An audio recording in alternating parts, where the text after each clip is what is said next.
Nicely, little woman. You know, I see a sign that says raw sewage. Is there another kind? Yeah, it's like, am I supposed to feel better that it's raw? Filet. It's filet. Look, you know, despite being flush with cash, the cities are in a toilet.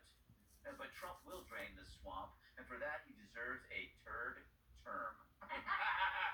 Look, this is one of those moments where God conflates reality and analogy, right? You say DC is like a swamp. No, it literally is a swamp. Jerry Nadler must be ecstatic. He can now blame all of the odors on the river. Not my pants. Not my pants. You know what's crazy? You need the highest income in the country to live in the DC area. Did you see that study that came out? You have all these government officials, these government hacks, these politicians, and somehow people can afford extravagant homes. We're paying trillions in taxes and we get nothing.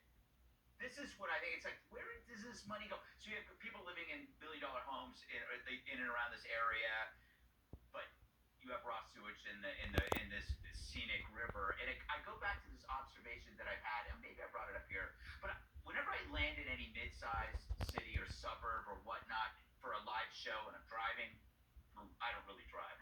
My driver's doing this. I'm looking out the window and I see rows of businesses that nobody is populating, but they're not out of business. They're just these businesses. You see this whenever you go to, like, whether you're coming into Memphis or Minneapolis or Reno.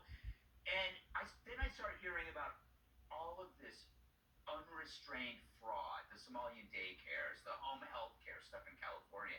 And I'm starting to think, is there like this invisible trillion-dollar fraudulent economy that is fed by the government? It's like our money, and it creates this whole underground, because now all of these things that I see when I'm driving, like, those are making money, but nobody's going in them because they're taking like 20% of our tax. It's just, I don't know how many. We spend what, 5 trillion? You know, if they get a couple of trillion a year, that's huge. That's The amazing thing though in Minnesota, all of that talk we've done. I saw the reporting. I think the young man that uncovered this. There's not been one person indicted. Yeah. Well, there's been some people arrested. There's been some people already. Yeah, yes, there has. There's not maybe in jail. Yeah. There's not one person that's been indicted on stealing these federal funds in Minnesota. There are people. I'd love to be corrected. That's in jail. Alexis McAdams interviewed her. There was a wave of it a couple of years ago. There hasn't been anything new. I see your point. There should be more. I want everybody. I think that person